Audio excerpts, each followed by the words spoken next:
Reformasi Indonesia, misioner dan kritis, menjawab, melayani dan memenuhi kebutuhan umat di segala abad.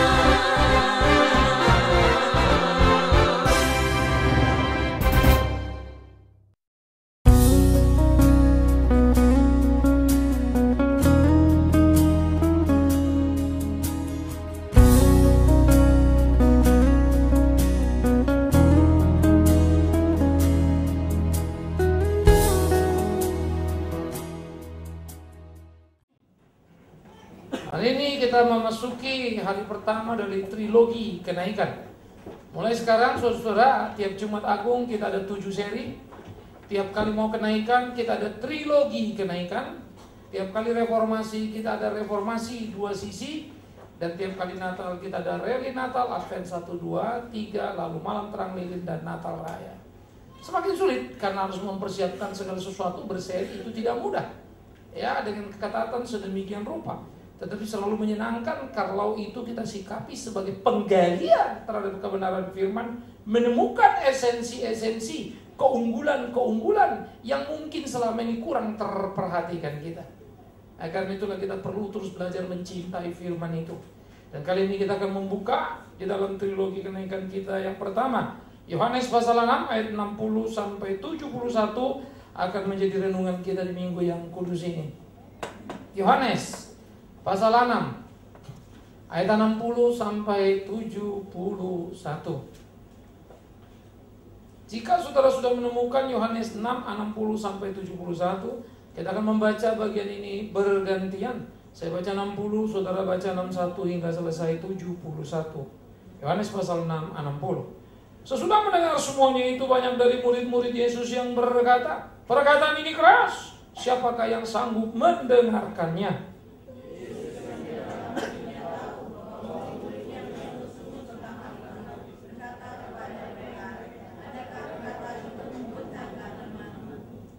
Dan bagaimanakah jikalau kamu melihat anak manusia naik ke tempat di mana ia sebelumnya berada?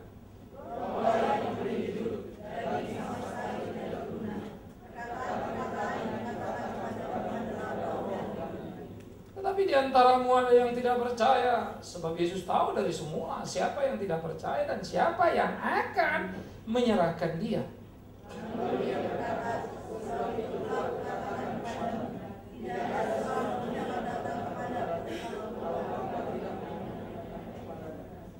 Mulai dari waktu itu banyak murid-muridnya yang mengundurkan diri dan tidak lagi mengikut dia.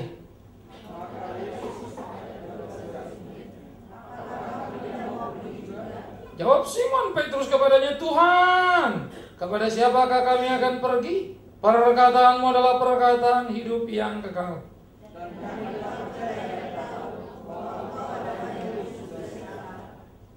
Jawab Yesus kepada mereka, bukankah aku sendiri yang telah memilih kamu yang 12 ini? Namun seorang di antaramu adalah iblis.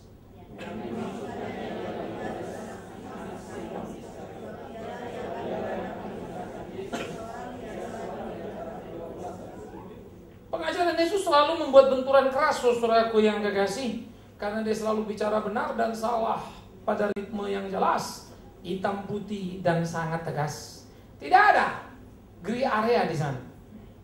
Apa yang diajarkannya membongkar seluruh sistem nilai kehidupan manusia, mulai dari dia datang, hidupnya, matinya, sampai kemudian dia bangkit dan naik ke surga, menciptakan benturan yang heran. Ingat, semakin engkau dekat dengan Yesus, semakin engkau terpisah dari dunia. Kalau kamu dekat Yesus tidak berani terpisah dengan dunia, jangan pernah bermimpi engkau layak menjadi anaknya. Setiap kali kau bicara kebenaran, setiap kali akan terjadi benturan. Itu konsekuensi yang tidak terhindarkan. Karena dunia tidak suka kebenaran dan Yesus tidak suka kemunafikan. Maka benturan dan benturan. Oleh karena itu saudara, jangan pula terjadi benturan karena keperilakumu itu jadi salah. Lalu kau menganggap dirimu benar padahal kau sumber masalah. Hati-hati, ini perlu kepekaan. Kita lagi bicara benar dan salah. Oleh karena itulah saudara yang kekasih, apa yang terjadi yang dikerjakan Tuhan Yesus Sehingga menggambarkan bagaimana benturan akan makin keras bahkan pada waktu kenaikannya. Ya, dan ini akan kita belajar terus sama-sama. Dan semua yang terjadi ini menjadi pembelajaran bagi kita. Betapa kita harus memberitakan Injil. Tetapi menjadi catatan penting bagi kita, jangan mimpi orang akan menghargaimu atas apa yang kau beritakan. Kalau kamu memberitakan berita abu-abu, mungkin akan lebih banyak yang suka. Kalau kamu meninabobokan orang, akan banyak pengikutmu. Kau bicara kebenaran, terseleksi dan semakin kecil yang ada di sana. Mungkin kau kesepian, tapi itulah konsekuensi yang tak terhindarkan. Berani bersikap, itu harus menjadi pilihan kita. Kita tidak sama dengan dunia ini. Pada waktu Yesus mengajar dan apa yang menjadi reaksi dikatakan, ajaran Yesus ya yang memuncak pada berita kematian ketika dia berbicara tentang makan daging, minum darah, dinilai keras. Apa ini kok sulit sekali dia membicara. Saudara, kalau kita melihat ke belakang, memang apa yang dibicarakan Yesus memang cukup mengejutkan. Coba pikirkan, karena pada bagian sebelumnya dari pasal yang sama, di ayat yang awal saudara, itu berbicara tentang Yesus memberi makan 5.000 orang. Yohanes menaruhnya di sana. Lalu sesudah dia memberi makan 5.000 orang hanya dengan 5 roti 2 ikan, selesai, besoknya orang berbondong-bondong lagi datang. Gereja paling senang. Belum kebaktian dimulai, orang sudah ngantri mau datang kebaktian. Senang bukan? Itu satu fenomena yang luar biasa. Tapi Yesus tidak senang, karena bukan itu sebuah keunggulan. Dia hanya mengatakan kalimat yang sangat tidak mengenakan. Hei, kalian ini semua datang bukan untuk firman, tapi hanya untuk roti. Bayangkan, kau datang dan dipermalukan. Tapi itulah Yesus.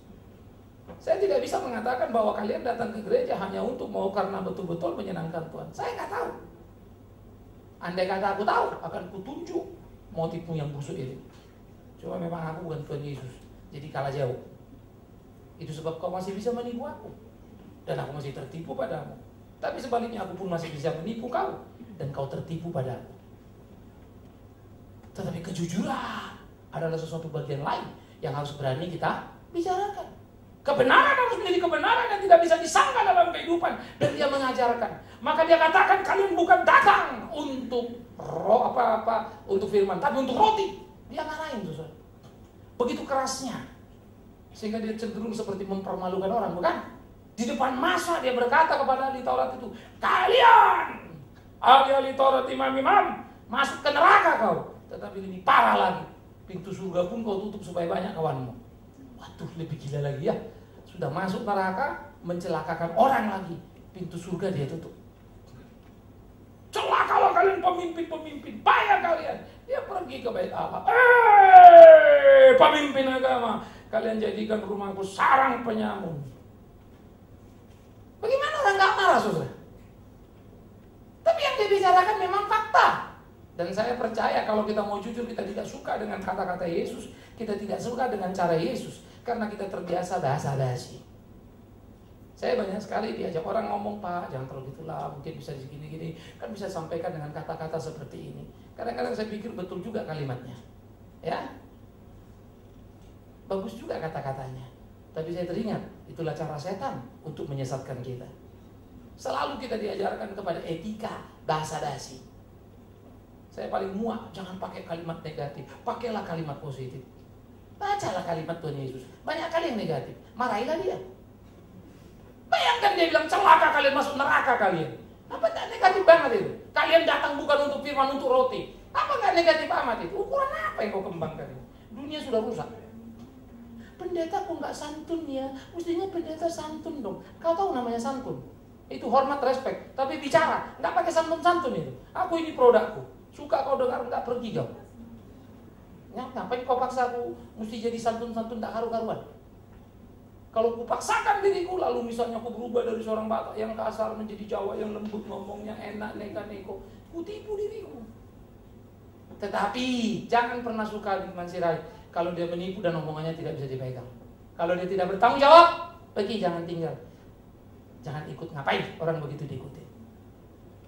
Jadi jangan ributkan tipikal seseorang cocok apa tidak dengan kau, tapi benar apa tidak dia. Perhatikan itu. Dan itulah kehidupan. Karena mana bisa kita semua sama. Nah, Yesus sudah lebih jauh lagi. Maka dia mengatakan apa yang harus dia katakan. Jangan bilang Yesus tidak bisa lembut. digendongnya anak kecil itu, diajarinya mereka. Tapi jangan bilang Yesus tidak bisa keras, dihardiknya para pemimpin agama. Makan tubuhku, minum darahku, hanya dengan itu kau bisa hidup. Tidak itu, habis kau. Gimana nggak keras itu saudara? Orang Yahudi berdebat dengan dia dan berkata, kami anak Abraham. Dia bilang apa? Bukan anak setan kau. Waduh mak, baru pede jadi orang Kristen, langsung dibilang anak setan. Siapa yang mau? Itu sebab saya yakin gereja Indonesia ini tidak mungkin penuh kalau Yesus yang khotbah. Hilang semua itu.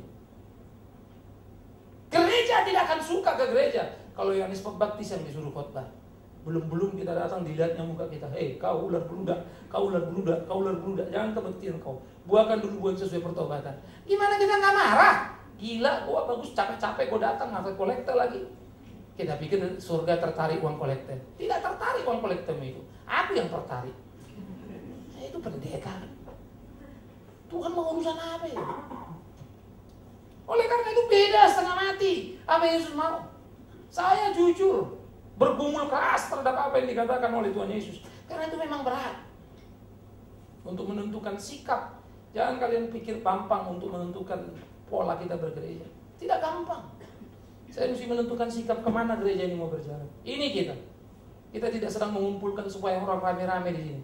Kumpul banyak. Kalau itu gampang, orang marketing saya. Saya tahu bagaimana membuat ini penuh. Sekejap itu. Simple itu. Saya tinggal mengkhianati mimbar ini beres. Tapi kita mau belajar benar. Dan kebenaran tidak akan pernah kita diskon. Jadi susah yang kekasih ini yang kita mau perhatikan. Dan ini selalu membutuhkan waktu yang panjang. Perjalanan yang panjang. Itu kebenaran. Ya. Maka kalau barang asli sama barang imitasi kita jual. Imitasi paling banyak untungnya. Paling cepat lakunya. Yang asli malah susah. Karena mahal harganya. Yang imitasi kan gak usah mikir. Langsung saja kopi, selesai. Kita untung besar. Tapi kebenaran sebagai produk asli itu juga konsekuensinya. Tidak disukai orang. Terlalu berat gugatannya. Gak cocok dengan selera kemanusiaan kita. Karena itu yang menarik saudaraku, sesudah mendengar Yesus khotbah seperti itu banyak sekali kemudian mereka mengundurkan diri. Lalu mereka menganggap apa? Kata Yesus itu adalah terlalu keras. Itu dikatakan dalam ayat 66. Mulai dari waktu itu banyak murid-murid mengundurkan diri dan tidak lagi mengikuti dia karena ucapannya, ajarannya terlalu keras. Kalau kau mau mundur dari sebuah gereja, mundurlah karena ajarannya tidak benar. Kalau cara pendetanya kurang suka, kurang cocok dengan caramu, tidak mengapa kalau pendeta itu ngomong benar. Ajar benar, dengarkan itu. Tapi kalau pendeta itu cocok dengan kau, dekat sekali dengan kamu sampai membuat kamu senang, tapi ajarannya agak benar, tetap tinggalkan. Tapi itulah kita, mana yang cocok di situ kita. Jadi kita ada di satu tempat bukan karena itu benar apa tidak, cocok apa tidak. Iya kan? Wah di sini kumpul kawanku, di situ kita ada. Wah di sini nyaman, banyak kenal. Kalau ke tempat Pak Bingman nanti nggak ada yang kenal. Jangan lupa kau, ini bukan tempatku ini. Ini bukan gereja aku ini. Ini gereja Tuhan, aku bicara soal Tuhan. Kalau kau mau kenal, berkenalan dengan kebenaran, bukan kenyamanan. Mari kita membangun hidup ini.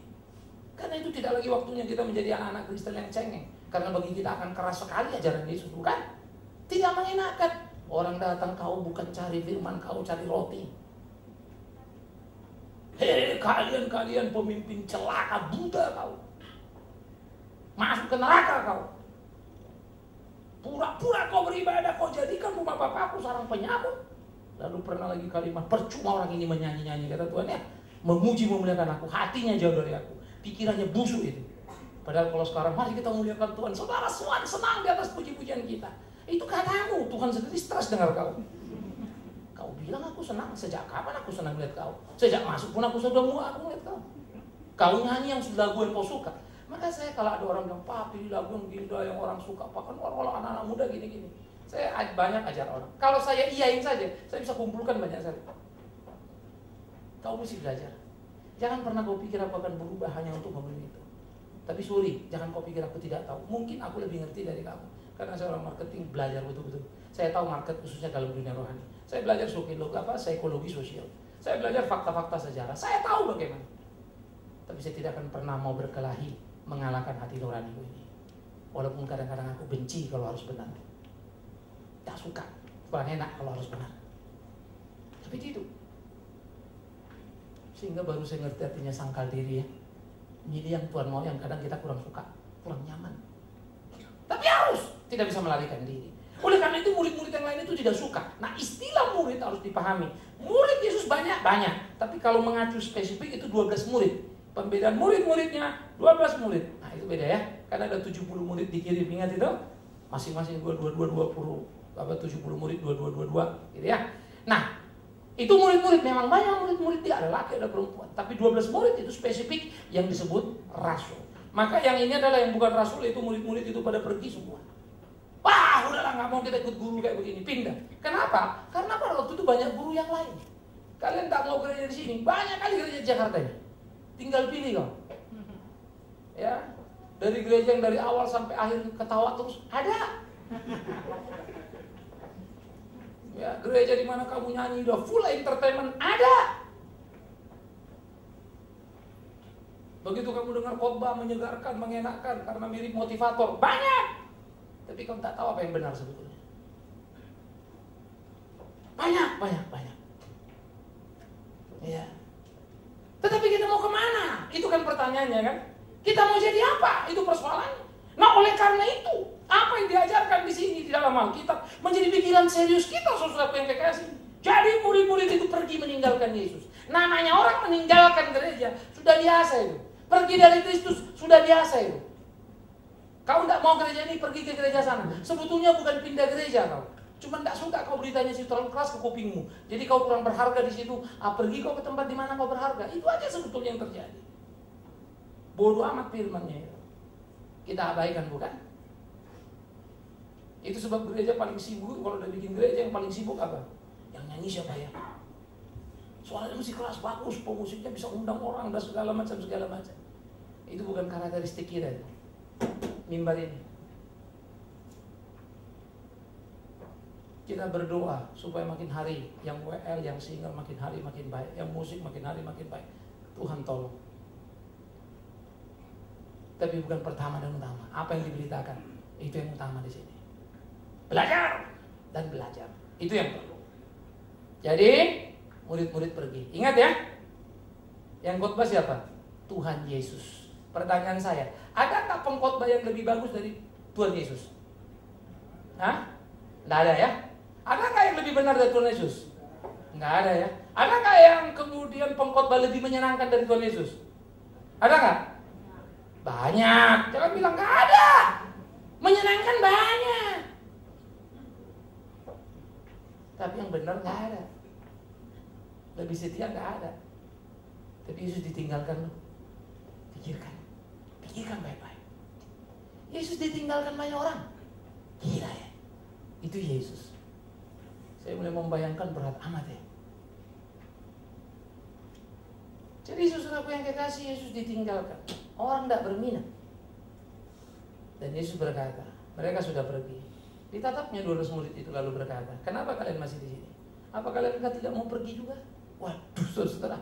Saya pikir kadang-kadang Yesus ini kita lagi capek-capek bikin iklan supaya orang datang. Yesus bikin pengusiran. Bagaimana bergereja? Itu sebab saya takut kalau mengundang Yesus khotbah di sini. Aku aja yang khotbah sudah berat, apalagi Tuhan Yesus, habislah kita semua. Aku pun bisa dikatakannya, kau Firman khotbah payah, kau keluar, kau habislah aku. Tersinggung aku kan. Emang Yesus cuma kau yang penting, aku juga penting. Jangan singgung harga diriku kan begitu. Menjadi tidak mudah ya. Karena pengikisan, pembentukan oleh kebenaran menjadi bom waktu yang sangat luar biasa. Jangan maksudnya. Ayah pergi. Kalian ngapain? Ayo pergi. Petrus maju. Guru, kemana kami akan pergi? Ucapan Petrus sangat menarik saudaraku yang kekasih. Sehingga dia mengatakan bahwa perkataanmu adalah perkataan hidup yang kekal. Mau kemana kami pergi karena perkataanmu adalah perkataan hidup yang kekal. Bagi murid-murid lain perkataan itu adalah perkataan yang keras. Bagi Petrus perkataan itu adalah perkataan hidup yang kekal. Nah bagaimana kau memandang firman itu? Hidup yang kekal atau sekedar perkataan keras? Mau kemana kau? Ingat ya, Saya harus mengingatkan sungguh-sungguh kepada tiap kita. Belajar mencintai kebenaran itu memang tidak sederhana. Jadi kami di sini karena kami suka firman-Mu itu Tuhan. Kami ada di sini. Sekarang saya mau tanya saudara sebelum kita lanjut. Saudara suka firman Tuhan apa tidak? Halo? Suka nggak sama firman Tuhan? Sukanya agak suka, suka banget. Yang mana? Suka banget. Suka banget. Nah itulah kalian, penipu semua kalian. Omong kosong kau suka banget sama firman Tuhan. Apa betul itu Jan? Mana kita suka sama firman Tuhan? Kasihilah sesamamu manusia seperti apa? Pernah gak kau ribut sama sesamamu? Halo? Jangankan sesamamu, suamimu pun teman tinju, istrimu teman ributmu, kakak adik beribut satu sama lain. Kalau mama beli sama kakak ini, adik ribut, adik dibeliin, kakak ribut. Itu kita kan? Tuhan bilang tampar pipi kanan kasih pipi. Siapa yang suka banget sih? Maju sih. Hei, aku serius. Tapi saya yang kencang tadi, suka banget, aku tampar. Habis kananmu ku tampar kasih yang kiri ya. Gak ada yang mau. Kalau musuhmu salah, doakanlah musuhmu. Disuruh apa? Berkati. Kalau betul-betul diberkati Tuhan, kau suka gak musuhmu diberkati? Langsung kau gak suka. Terus kau bilang, Tuhan kan kok gitu? Kenapa diberkati dia? Dia kan jahat. Lah kan kau bilang berkati. Itu kan bercanda. Kayak gak tahu saja kau isi hatiku. Itu kita ya. Maaf ya, saya struggle untuk firman. Jadi gak suka banget saya, jujur saja. Saya suka kesel juga sama firman Tuhan itu. Ya. Kalau dulu orang kurang ajar, maki, sikat, selesai. Rasanya kan puas gitu ya. Tapi sekarang gak bisa semau saya. Rasanya kesel juga. Sangka dirimu bagaimana? Alamak. Gak menyangkal diri saja itu sudah susah. Disuruhnya menyangkal diri pula lagi. Pikul salibmu, itu yang mau kita hindari. Disuruhnya pikul pula lagi. Padamu dianugerahkan bukan hanya percaya tapi menderita untuk dia. Aduh Tuhan, kau lagi menderita, aku yang percaya. Kan gitu toh. Mana mau kita? Datang lagi si Paulus dan rasul-rasul ini, sakit jiwa semua itu. Berkali-kali dicambuk, disesat, keluar masuk penjara. Demi Injil aku rela. Gila kau. Kami mau percaya Injil supaya sakit, sembuh, miskin, kaya. Itunya khotbah yang kami dengar. Ikut kau masuk penjara. Siapa yang mau? Suka kau Injil itu? Firman itu kau agak suka. Suka apa suka banget? Suka-suka kadang-kadang. Kadang-kadang suka, kadang-kadang enggak. Udah mulai susah kita ya. Itu kita jujur saja. Maka berdoalah kau. Tuhan ajari aku mencintai firman. Karena sudah seharusnya. Betul kita harus suka banget, tapi faktanya bukan. Nggak akan kumanjakan. Kau ini salah satu contoh. Ya. Saya agak pelit memuji orang dan memang saya belajar. Dan saya tidak terlalu berharap pujian orang. Tapi jujur ya, saya orang yang suka dipuji. Tapi ternyata pujian itu banyak membahayakan saya. Jadi saya memilih nggak perlu dipuji orang. Tapi jujur pula kalau sudah aku bikin baik gak dipuji, sakit hati juga aku. Oh pendosa satu ini. Nah itulah. Lalu aduh Tuhan, sebetulnya gak bukan itu kan. Memang aku lakukan itu. Tapi begitu kulakukan orang itu gak menghormati aku, marah aku. Betapa manusiawinya aku. Jahat kali aku. Aku tidak peduli musuhnya pada orang yang jahat itu. Tapi aku tidak boleh jahat di hadapan Tuhan. Tapi aku tidak sanggup. Dan aku berdoa lagi. Aku bukan pendeta yang baik. Banyak kelemahan kekuranganku. Maka aku gabung sekali pada banyak pendeta. Tiap hari mereka ngobrol sama Tuhan. Tiap hari dengar suara Tuhan. Tuhan bicara padaku. Tuhan bicara padaku. Sampai kadang aku berdoa. Tuhan, betul gak itu? Tapi Tuhan bilang sama aku. Dan itu membuat aku tenang. Enggak man, penipu itu. Jadi agak batinku tenang lah ya. Ya Bapak, memang itulah keyakinanku aku. Aku aja udah berusaha dekat. Seringkali aku gak ngerti apa maunya Tuhan. Saya sering kali stres. Jujur saudara, rambut saya putih bukan karena bisnis. Dulu saya bisnis cukup kelihatan, bisnis saya cukup bagus. Nggak putih rambut saya. Ku ikuti dia, ku layani dia, stres aku. Karena apa yang ku pikir kerjakan gini-gini untuk Tuhan. Oh kayaknya macet-macet. Ini gimana sih? Oh Oh ya belajar tunggu Tuhan. Nunggu Tuhan, kayaknya nggak jadi-jadi. Menurutku Tuhan itu lambat kali kerja. Kayaknya dia belum pernah kerja sama orang Siantan. Yang soal cepat kan begitu kan. Jadi menurut saya Tuhan lambat. Tak sanggup saya nunggu dia. Barulah mengerti aku kenapa si Saul kan. Tunggu-tunggu mana si Samuel gak datang-datang, diserahkan korban. Marah Samuel. Kau pikir apa? Dan herannya Tuhan tidak respect sama tindakan Saul. Pergi kau, aku colek kau. Baru saya mulai pikir-pikir saudara, seberapa hebatnya kita. Dengar kalimatku. Kalau kau pikir persembahanmu yang kau berikan menyenangkan Tuhan, omong kosong. Hidupmu, kesungguhanmu. Nggak ada kita yang sempurna, tapi kita harus belajar sempurna, mensyukuri anugerahnya. Kita ini hidup pada masa lalu yang banyak hitam ini, termasuk aku. Nggak usah diskusikan masa lalumu yang hitam itu, nggak perlu bagi. Tapi masa kinimu dan akan datangmu harus putih seputih mutiara itu. Itu yang penting. Saya paling jengkel kalau orang Kristen selalu ngomong, dulu dia gini Pak, dulu dia. Sudah jangan bicarakan dulu sekarang kau bagaimana. Itu yang perlu. Kalau kalian pikir kalian bagus, busuk, aku pun busuk, jangan bilang kan. Jadi bapak dulu busuk, iya, sekarang baunya masih itu. Untung statusnya sudah hidup, lagi membersihkan diri dari busuk itu supaya satu waktu jadi minyak wangi. Itu hidup kita, itu perkelahian kita. Kita bangun gereja gede mewah-mewah untuk memuliakan Tuhan, omong kosong itu. Tidak ada bangunan megah memuliakan Tuhan. Itu sebab setiap bangunan megah kau pergi ke mana-mana, tertulis jelas di situ arsitekturnya siapa. Itu yang hebat. Bukan Tuhannya siapa. Mana ada gereja yang bagus-bagus, ditulis di situ arsitekturnya Tuhan Yesus. Basa-basi kau. Siapa pendirinya? Pendeta A, pendeta B. Itu yang top kan. Maka aku berdoa. Tidak penting bagiku catatan, ku bangun gedung ini, ku bangun sekolah itu. Kalau ada sekolah kita bangun, doaku, intiku, anak-anak itu jadi anak-anak yang takut akan Tuhan. Is my dream. Yes. Kalau itu doaku, ya. Jiwa. Gereja ini, doaku melahirkan jiwa-jiwa yang unggul, yang cinta Tuhan. Ini yang muda-muda satu waktu, saya mau sekolah pendeta. Wah bagus, aku partner dan kau harus maju. Itu sebab anak saya pertama kali angkat tangan waktu di Kalimantan ya, kelas 6 SD mau jadi hamba Tuhan. Masuk ke kamar, kenapa kau angkat tangan? Mau jadi pendeta. Dari dulu juga kalau ditanya mau kayak apa kau? Kayak papa. Apa? Jadi pendeta. Kenapa? Enak jalan-jalan. Pendeta materi kau. Itu anak saya kemana-mana bawa mobil jalan. Pulang nanti tambah lagi umur itu kelas 1 kelas 2 lah kali ya. Tanya lagi, enak naik pesawat pergi luar negeri. Jadi image-nya dia itu pendeta itu aja. Begitu pas sudah umur besar dia 6 tahun. Sini kau. Ingat kau. Kalau kau mau jadi pendeta, jangan kau dan bapakmu sekarang. Hidupmu akan susah dan penuh dengan kesulitan.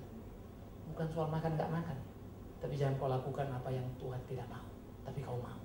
Papamu ini bintil balik. Saya keras pada anak-anak saya karena cuma mau mengingatkan mereka. Kalau di rumah ada mobil dan bisa kau pakai. Kalau di rumah kau tenang nonton TV ada TV. Kalau di rumah kau bisa makan, kita pergi kemana makan, ya karena ada orang ada uang. Ingat, itu Tuhan yang belas kasihan. Maka Bapak akan marah setengah mati kalau kalian tidak melayani. Saya keras pada anak saya.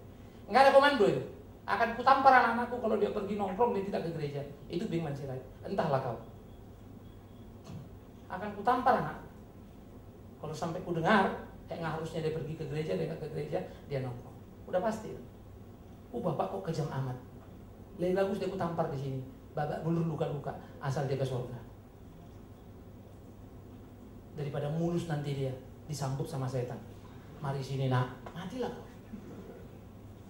Jangan. Oleh karena itulah pertandingan kehidupan kita tidak sederhana, saudaraku yang terkasih. Hidup harus bertanding. Karena itu belajar menghargai apa yang Tuhan mau. Kadang-kadang saya over, kadang-kadang terlalu keras. Saya juga ngerti. Kadang-kadang saya salah sama anak saya.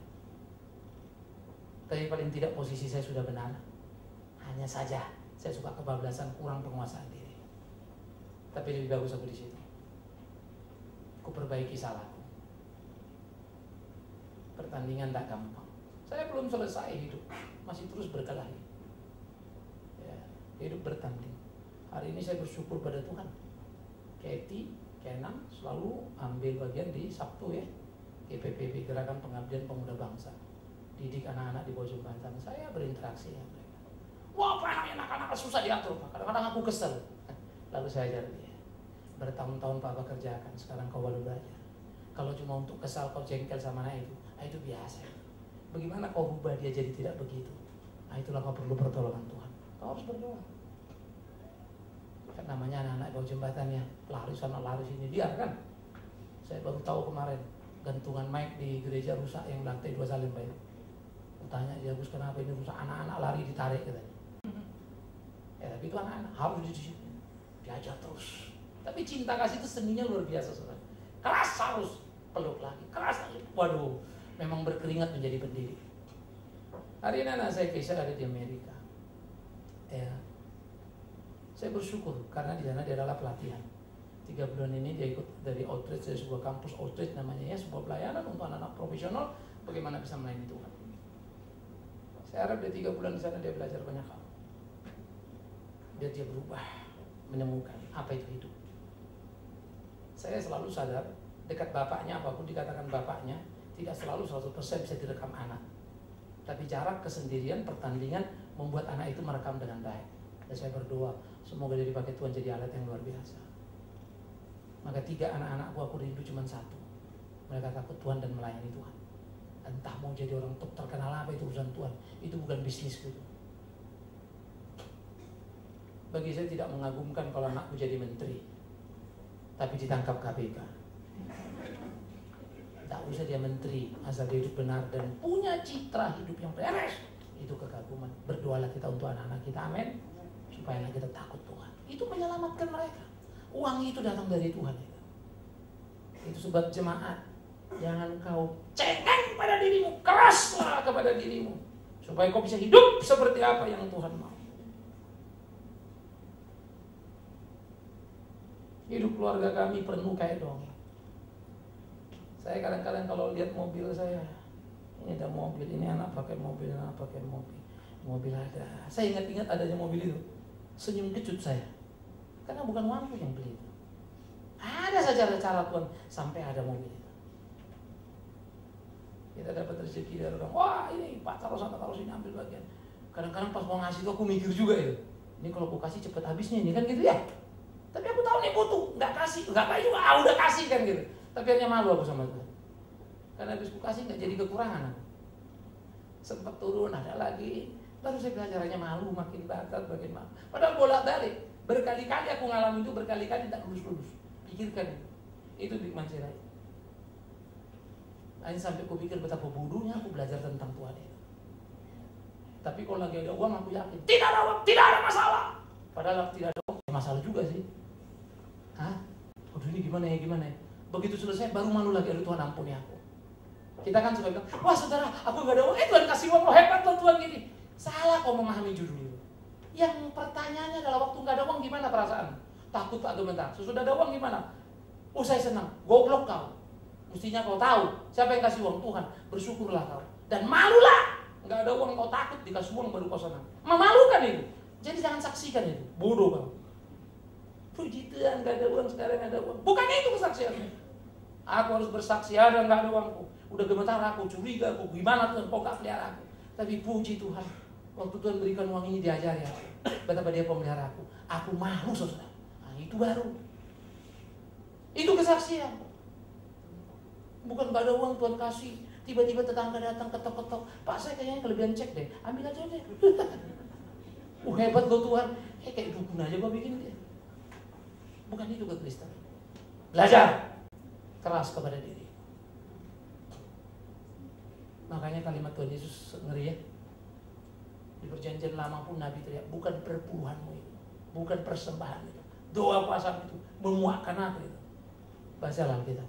Siapa yang tahan dengan kalimat seperti itu? Nggak heran kalau murid-murid itu mengundurkan diri. Kesal mereka pergi, mereka lari. Tapi 12 murid tetap bersama. Namun Yesus bilang, memang aku yang memilih kau yang 12. Tetapi satu dari kau pengkhianat kau. Iblis. Aduh kalimat itu gila ya. Jadi ada yang pergi langsung, ada yang tinggal. Jangan bilang dulu yang tinggal itu baik. Belum tentu. Bisa jadi dia mau pergi kagak ada tempat lain. Jadi tinggal dia di situ. Masih ada agenda terselubung, dia tinggal di situ. Jangan kau pikir pendeta itu pendeta karena mau melayani Tuhan. Belum tentu. Banyak pendeta jadi pendeta karena mau cari makan. Bisa itu. Siapa bilang tidak? Itu sebab semua kita mesti diuji. Kalian harus menguji saya. Dan saya akan menguji kalian. Ini apa? Belajarlah kita mencintai kebenaran. Jangan berbahasa basi. Maka Yesus bilang, kalian yang 12, aku yang pilih kalian. Hebat dong ya, tinggal kan? Yang pergi itu kan jelek kan? Tapi Yesus gak berhenti loh, koma! Dia gak bilang begini, terima kasih ya, ternyata masih ada yang ikut aku. Thank you. Kalian menunjukkan dan membuat aku gak malu. Oh no, kalian kenapa gak pergi? Sudah gak pergi? Oke, kami di sini dulu. Bagus. Tapi ingat ya, aku yang milih kau 12. Satu di antara kau setan ini. Aduh mak, samanya juru pergi lagi. Tapi hebat, sudah tidak pergi. Kenapa? Karena belum dapat 30 keping perak. Banyak orang bertahan di gereja karena belum tercapai tujuannya. Kalau sudah tercapai, angilan dia. Jangan itu kau. Bisa mengerti? Kalimat seperti yang saya ucapkan ini kan kalimat bodoh kan ya? Bisa banyak orang tidak suka sama saya. Itu kan bisa mengurangi pengikut, Pak. Yes. Tapi aku tidak pernah cari pengikut. Aku hanya diajarkan mengatakan apa yang Yesus mau. Mau belajar silakan, tidak silakan. Karena itu yang pergi tinggal, tapi yang tinggal ada pengkhianat. Jadi bukan di mana kau ada jadi baik ya. Oh, yang di luar gereja itu jahat-jahat. Dalam gereja jahat-jahat nggak? Oh enggak, baik jahatnya. Baik lu jahatnya. Maksudnya apa? Jahatnya baik banget. Artinya penjahat tulen gitu ya. Bisa ngerti maksud saya, saudara? Ngerti ya? Maka selalu dikatakan orang munafik itu lebih gawat. Karena itulah kita belajar terus pada diri kita. Nah, Yesus naik ke tempat sebelumnya dikatakannya apa? Aku akan naik ke tempat yang sebelumnya. Dari mana aku datang? Kenaikan Kristus digambarkan sebagai fakta yang tidak masuk akal. Karena memang betul. Jangankan orang lain, murid pun Yesus kasih tahu aku mati dan bangkit. 4 kali minimal dikasih tahu direct. Tetapi tetap mereka nggak lulus. Lari dan kecewa. Petrus bilang, Guru, yang lain boleh goncang imannya, aku tidak. Ditatapnya Petrus, sebelum ayam berkokok 3 kali kau sangkal aku. Dan betul, si Petrus menyangkal Yesus 3 kali. Andai kata aku si Petrus, pasti Yesus mengganti judulnya Big Man. Sebelum ayam berkokok 5 kali kau sangkal aku. Karena aku lebih parah dari si Petrus. Dia 3, aku 5. Lebih berat. Maka aku bayangkan betapa sulitnya hidup itu. Mau hidup benar. Itu sebab bertanding saudara PKK. Oleh karena itu, apa yang dialami, apa yang dirasakan, kenaikan Kristus itu akan menggemparkan. Mati, bangkit, orang tidak percaya. Dia sudah bangkit naik, orang masih bingung. Murid-murid masih salah lagi. Sudah Kisah Rasul 1 menceritakan pas mau Yesus naik. Guru, katanya sebelum naik, maukah kau memulihkan kerajaan Israel sekarang ini? Langsung jawab, bukan urusanmu itu, urusan Bapakku. Sehingga kedatangan pertama dan kedatangan kedua, itulah zaman akhir. Maka orang Kristen sekarang menurut saya aneh setengah mati. Sekarang zaman akhir, terlambat kau. Dari kedatangan pertama ke kedatangan kedua itu sudah berlangsung 2000 tahun. Penggenapan itu sudah banyak. Baik Allah diinjak-injak orang kafir itu. Betul, sudah dihancurkan Titus itu. Murid-murid kagum melihat bait Allah. Hebat, luar biasa, hebat, bagus. Itulah kita kalau bergereja, kagum-kagum sama alatnya, aksesorisnya.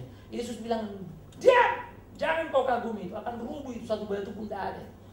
Murid-murid itu pun diajarin apa yang harus kau kagumi. Bait Allah sejati, siapa itu? Yesus Kristus. Baca Alkitab itu, clear sekali, jelas sekali. Kenapa kita bodoh mengulang lagi hal-hal itu? Karena itu kita perlu hati-hati, susah. Kita perlu gedung, yes. Tapi jangan sampai terlalu mahal gedung kita itu. Kita harus perlu sesuai kapasitas, yes.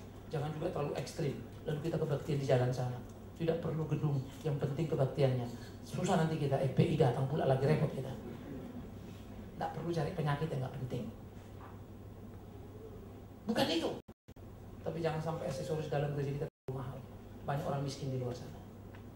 Jadi murid-murid tidak ngerti sampai mau naik, mereka masih melotot sampai malaikat bilang, hei orang Galilea, dia yang kau lihat naik seperti itu dia datang. Sekarang bubar kalian. Dibubarkan sama malaikat mereka. Karena gereja selalu terjebak pada fenomena. Apa yang bisa dilihat mata, padahal iman lah yang menolong.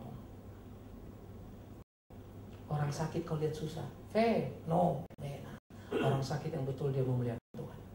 Orang miskin kau lihat kasihan, fenomena. Janda miskin itu memberi persembahan. Keunggulan keimanan. Ya, itu sebab totali kehidupan kita menjadi pergumulan. Yang kedua, Kristus naik ke tempat dari mana dia datang, mengingatkan murid hakikat Yesus Kristus yang Allah. Dia naik ke tempat dari mana dia datang. Bagi saya itu keteguhan yang luar biasa. Kita akan naik bukan karena kita layak naik, dia beri anugerah. Kita akan naik karena dia sudah naik lebih dulu. Maka yang naik hanyalah muridnya yang terikat dengan dia. Banyak dipanggil kata Tuhan, sedikit yang dipilih. Jangan lupa kalimat itu. Banyak yang ke gereja, sedikit yang ke surga. Jadi jangan GR, jangan bangga orang Kristen, jangan euforia. Wah puji Tuhan lupa perkembangan gereja hebat, gereja makin penuh. Aduh, maafkan saya. Kalau gereja penuh jangan bangga kau. Gereja benar apa enggak itu persoalannya. Kalau gereja jadi pusat entertainment, ya sudah susah lah. Akhirnya semua orang ngumpul karena ada artis ibu kota nyanyi di situ. Jadi kalau nonton dia bayar, gereja kan free. Bayar kan suka-suka, namanya kolektor ya. Sudah itu habis ngasih kolektor, bagus pula lagi bonusnya kan. Kembali 10 kali lipat, 100 kali lipat, untung besar ya. Itulah mental kita. Kalau kau memberi pada Tuhan karena sudah seharusnya, Tuhan sudah memberi. Urusan dia mau balikkan uangmu apa enggak, bukan urusanmu itu. Jangan bikin malu. Bukan anak Tuhan yang berhitung-hitung dengan Tuhan, anak setan itu. Kalau anak setan itu kasih sesajen dia. Tahu kalian kan? Dikasihnya sesajen supaya datang apa? Rezeki. Itu anak setan itu. Aku nggak tahu kau anak Tuhan apa bukan. Kalau kau anak Tuhan habis kasih urusan Tuhan itu. Berkat ganda 2-3 kali lipat. Nggak ada urusanmu. Kalaupun kalimat itu ada di Alkitab, itu mau mengingatkan betapa tololnya kita ini kan. Kau bodoh kali kau. Kau pikir kalau kau memberi kau hebat, Tuhan akan kasih kau ganda. Lipat kali lipat. Tuhan itu murah hati pada orang yang murah hati. Tapi bukan kau murah hati supaya dia murah hati. Dia lebih dulu murah hati sama kau. Kalau sampai gara-gara kau murah hati dia murah hati, namanya dia Tuhan yang digerakkan kau. Kau yang jadi Tuhan. Bukan begitu. Mati pun aku untuk Tuhan, untuk Tuhan Yesus. Nggak ada hebatnya itu. Karena dia yang mati untuk aku. Jadi kita mesti menempatkan diri. Nah begitulah kenaikan harus dipahami. Dia kembali ke tempat hakikatnya. Sehingga ajaran yang benar harus kita punya. Yang ketiga, bagaimana kita memahami anugerah itu? Kenaikan adalah anugerah Allah. Oh aku ngerti kenaikan. Oh aku ngerti kematian. Oh aku ngerti kebangkitan. Bacalah apa yang dikatakan 65 itu. Dia berkata, telah kukatakan padamu, tidak ada seorang pun datang padaku kalau Bapa tidak mengaruniakannya padaku. Orang yang merasa datang karena putusannya, kurang ajar. Aku datang kan karena aku membuat keputusan. Aku pertimbangkan tidak ke sana ke sini, tapi ikut Yesus. Sekarang Yesus ngomong lagi bahwa orang datang karena Bapaknya, ditinggalkan. Tapi yang memang datang dipanggil Bapa, tetap di sana. Yang bisa menipu tidak akan kuat bertahan. Itu Yudas Iskariot. Pada waktunya muncullah aslinya. Kalau kau ke gereja itu anugerah Allah. Tapi awas, kalau anugerah Allah pasti kau setia. Kalau tidak setia, tahulah kita kau teman si Yudas. Yes. Itu fakta, itu kebenaran. Karena itu bertanggung. Dan iman kita yang sungguh sehingga kita betul-betul sukacita luar biasa. Karena apa? Tuhan telah menolong kita. Itu sebab kalau kita sudah merasakan anugerahnya, kita mengenal Yesus yang mati, bangkit, naik surga, maka kita mengenal Dia dan harus memberitakannya, memasukkan Injilnya. Karena kita orang luar yang dimasukkan ke dalam bilangannya oleh anugerah Bapa. Jadi saudara, kenaikan Kristus telah disampaikan jauh sebelum Dia mati bangkit. Itu sebab cerita Alkitab bukan cerita dadak-dadakan. Tapi memang gak ada yang bisa ngerti itu, gak ada yang bisa terima itu kan. Ingat tadi 4 kali dikasih tahunya muridnya Dia mati bangkit, muridnya aja gak ngerti. Sampai Dia bangkit mereka bengak-bengok. Lalu ada Alkitab mencatat Barulah mereka tahu apa yang dikatakan Yesus. Ya ilah, telat amat. 4 kali bolak-balik dikasih tahu. Sudah lihat dia bangunkan Lazarus yang mati, masih nggak ngerti. Tapi maaf ya, bukan cuma mereka, kita pun sama. Kita ini lebih parah lagi.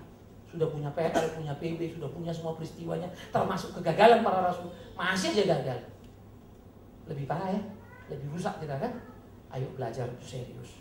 Nah oleh karena itu saudara yang kekasih, sebelum dia naik ke surga dia kasih tahu dia akan naik, dan dia naik. Siapa yang mau melawan fakta sejarah itu? Tapi tetap saja dunia banyak yang nggak percaya Yesus mati dan bangkit, dan yang bangkit itu naik. Pegang iman. Kalau kau percaya Yesus, kau akan mati masuk mana? Surga. Amin. Saya kan selalu tanya, dan saya selalu ingatkan. Saudara suka surga? Halo? Surga. Kok agak hati-hati jawabnya ya?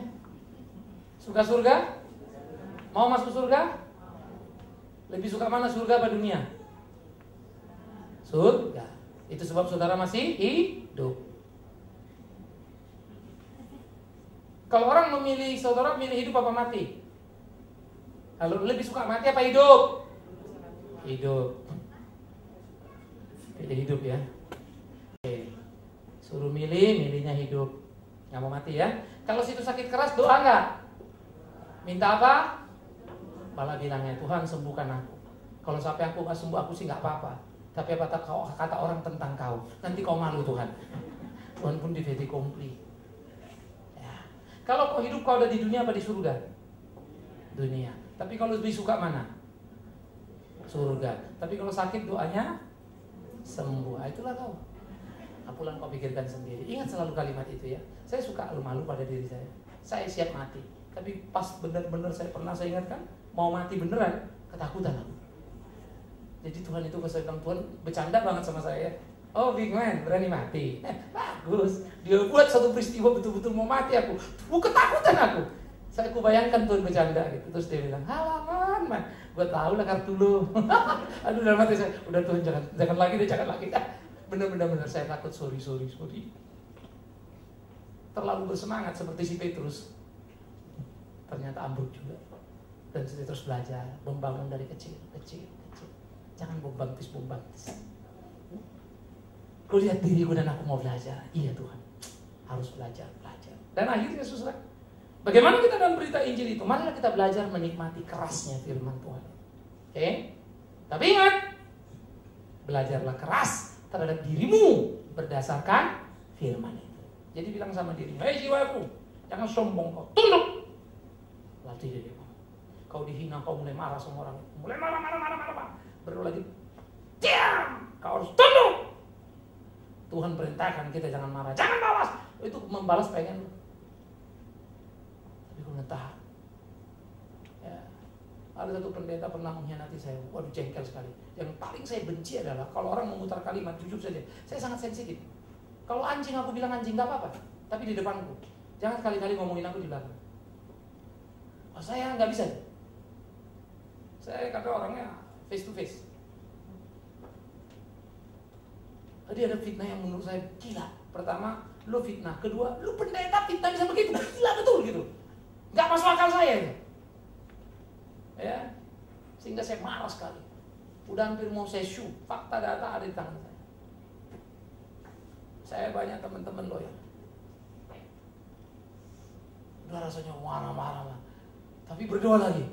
Tuhan bilang doakan musuhmu.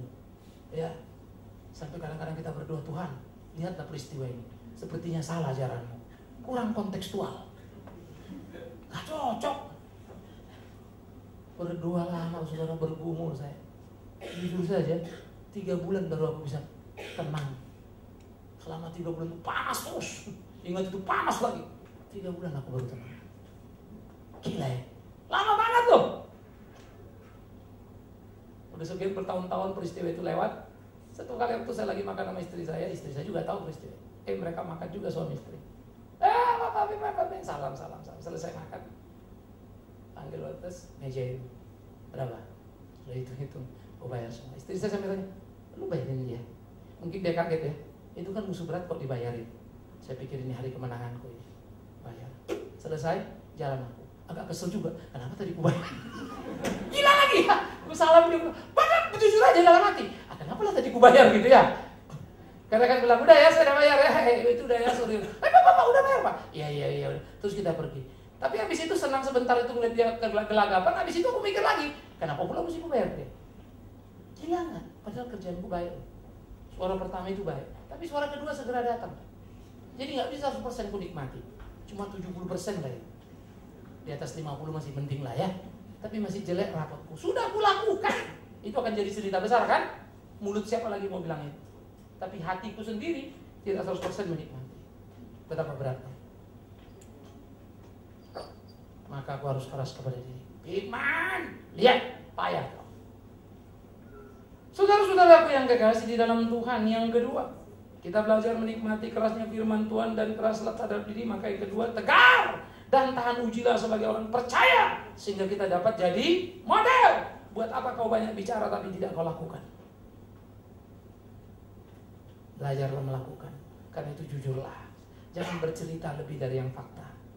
Jangan bombastis supaya orang tertarik pada kesaksianmu. Sudah, stop saja.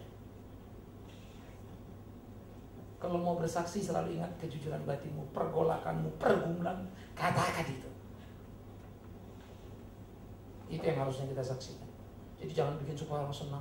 Saudara-saudara, saya jalan, saya mau kebaktian, saya berdoa dalam nama Yesus. Tuhan pimpin saya. Tiba-tiba saudara saya kesenggol motor, saudara. Kedebuk saya jatuh, tapi motornya mental. Orangnya mati, saya enggak loh, saudara. Puji Tuhan. Kurang ajar kau orang mati, kau puji Tuhan. Lo saya pernah dengar itu ya. Dia berdoa katanya.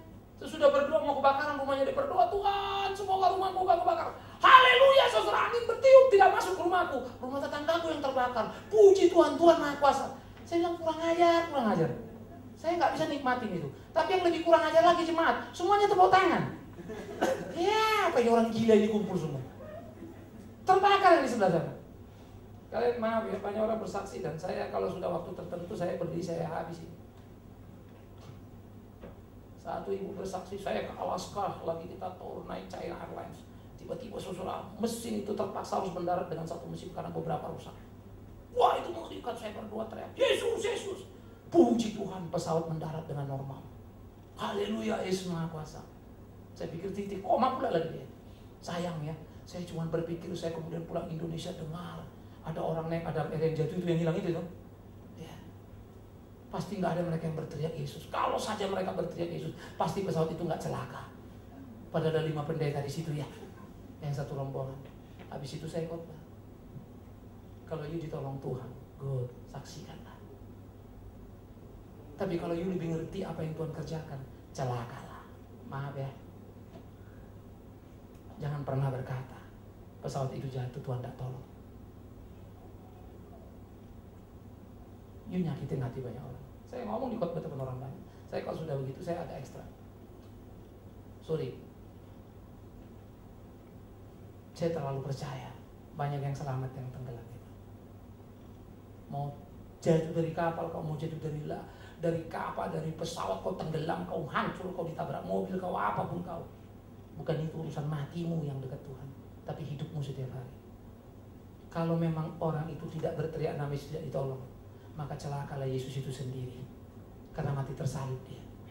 Gak ditolong bapaknya dia. Malah dia teriak lagi, Eli, Eli lama sabatani. Celakalah si Paulus masuk penjara karena gak berdoa dia. Celakalah si Petrus mati disalib, kepalanya ke bawah, kakinya ke atas. Celakalah si Yakobus dibacok lagi berdoa, lagi pelayanan. Celakalah Stefanus dilempari batu dia. Celakalah si Yohanes karena dibuang ke Patmos dia di hari tuanya. Bukannya pensiun malah dibuang. Celakalah rasul-rasul karena mati syahid semua itu. Tapi saya nggak terusin terakhir kalimatku. Cuma kau Kristen yang hebat. Saya mau gituin tadinya, tapi ku kendalikan diriku yang agak panas ini kan. Jadi ku tegur dia, tapi tanpa sadar udah berbuat salah juga aku. Karena rasanya seneng banget nampar di depan orang. Karena bagi saya kurang ajar banget. Tapi kan jahat saya ya. Gila gak? Jadi dia dosa gak? Dosa, saya sama lu. Gila. Baru saya pulang itu doa lagi, Tuhan rusak kali. Gimana ini? Maksudku sih betul gitu mau mengingatkan. Sampai orang kaget dengar saya. Dan orang sudah bilang Pak Bigman suka pakai kalimat negatif. Kita mesti memperkatakan kalimat-kalimat positif. Di mana ya Alkitab itu? Maka kalau ada pendeta khotbah gitu ngaco itu nggak ngerti Alkitab. Kok Bapak ngomong gitu? Yes. Yesus bilang, hei kau, ke neraka kau ahli Taurat. Itu kalimat positif apa kalimat negatif? Hah? Kau ini cuma mau cari roti bukan firman kau. Kalimat positif negatif itu. Kalimatnya keras. Siapa lagi yang mau pergi? Ayo, kau mesti tunggu sini. Positif apa negatif itu? Itu sebab Yesus kalah dengan pengkhotbah masa kini. Orang lebih suka ikut pengkhotbah masa kini daripada Yesus. Karena kalimat orang masa kini cocok dengan selera manusia berdosa. Mengerti maksud saya? Cocok. Tapi kalau kalimat Yesus nggak cocok dengan manusia berdosa. Aku bergumul, aku belajar. Gagal juga. Bangun lagi, belajar lagi, bangun. Sampai kapan? Tak tahu. Dan aku berdoa sebelum hariku dipanggilnya, supaya dia memampukan aku. Selalu memasukkan Injilnya dengan segenap hati, jiwa, akal, budi, dan kekuatan yang ada. Pikirkan itu dan camkan. Jadilah pelayan yang tangguh. Masyurkan Injil itu ke seluruh dunia. Tapi ingat, 1000 perkataanmu tanpa diikuti perbuatan akan menjadi celaka yang mengerikan. Tunjukkan perbuatanmu. Maka biarlah orang tahu Tuhan hidup di hidup kita. Selamat menikmati hidup ini. Keras pada dirimu. Bangunlah. Jadilah laskar yang tahu. Tuhan menyenangkan hati kita. Tuhan memimpin kita. Kita tunduk kepala, saudara. Kita berdoa secara pribadi. Periksa dirimu. Coba mulai pikirkan sejauh mana sebetulnya engkau keras kepada diri sehingga engkau mau belajar mengenal firman-Nya. Atau mungkin kau terlalu cengeng dan tidak menginvestasi waktu untuk belajar tentang Dia. Pikirkanlah. Yang kedua, kalau kau sudah belajar, mengerti, apakah kemudian kau melakukan apa yang kau pelajari atau kau simpan menjadi bahan perdebatan hanya untuk menunjukkan kau rohani? Minta ampunlah. Katakan, Tuhan, tolong aku mewujudkan. Yang ketiga, cobalah mulai bayangkan di mana engkau ada. Apa kata orang tentang dirimu, tentang hidup kekristenanmu. Mungkin mereka ribut tentang masa lalumu yang hitam pekat. Biarkanlah. Tapi kalau mereka ribut masa kinimu yang juga hitam, gugatlah dirimu. Belajarlah menjadi seperti yang Tuhan mau.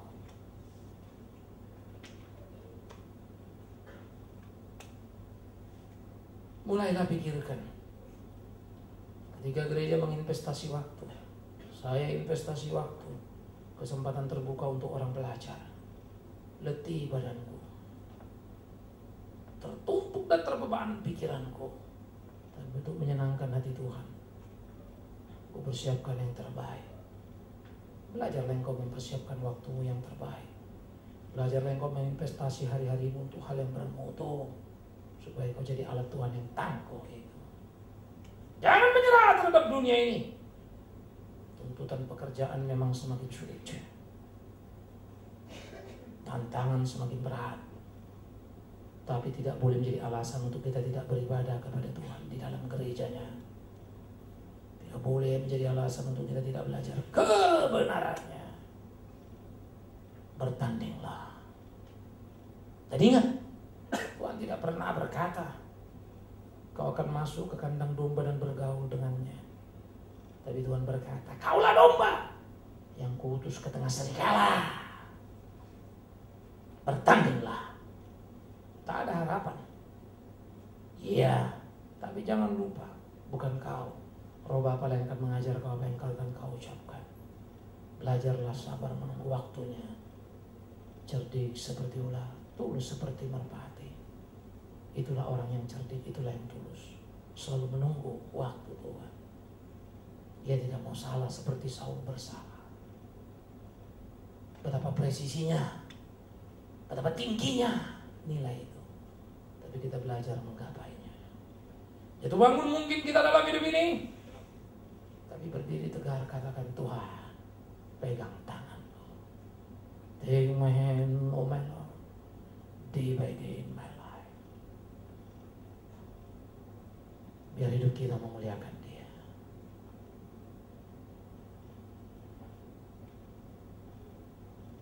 Bapa di dalam surga, ketika kami merenungkan firman-Mu, Ketika kami merenungkan hari-hari hidup kami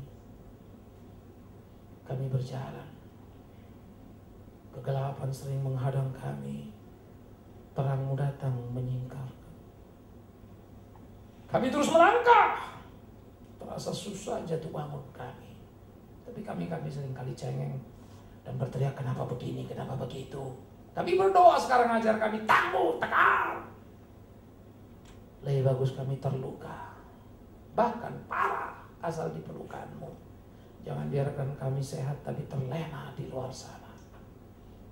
Tuhan, kami berdoa supaya yang ada pada kami, kesehatan kami, sukses kami kembali untuk hormat bagi nama-Mu. Gerejamu berkati sertai ajar kami tahu menaruh skala prioritas, menginvestasi waktu sebagai pengorbanan persembahan syukur yang sejati, belajar tentang kebenaran dan bertumbuh dalam iman yang sungguh.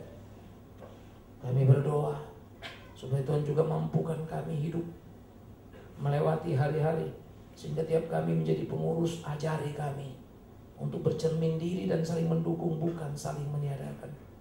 Tapi ajari kami juga yang menjadi pengurus untuk berlomba mengerjakan dahulu dan bukan ketinggalan. Ajarkan pula kami sebagai pengurus ketika tersakiti, ketika mungkin terluka hati, tak perlu menjadi kecewa karena Tuhan yang kami layani. Sebaliknya, kesulitan, kepahitan, kegetaran, kesedihan, biar menjadi bagian yang memproses kami, buat kami tangguh ya Tuhan. Untuk anak-anak kami, kalau Kau taruh hati pada hati mereka kelak boleh menjadi hamba Tuhan dalam pengertian full time, yang melayani sebagai pendeta, penginjil ataupun misionari, pertetapkan dalam hati mereka supaya mereka menatap ke depan dengan kualitas yang tinggi, tak salah melihat dan tak salah menilai, mengkoreksi kehidupan banyak yang salah para pendahulu, sehingga makin hari anak-anak ini makin tangguh. Terima kasih. Ini doa kami naikkan di dalam nama Yesus Kristus Tuhan kami. Terpujilah Tuhan kekal selama-lamanya. Amin.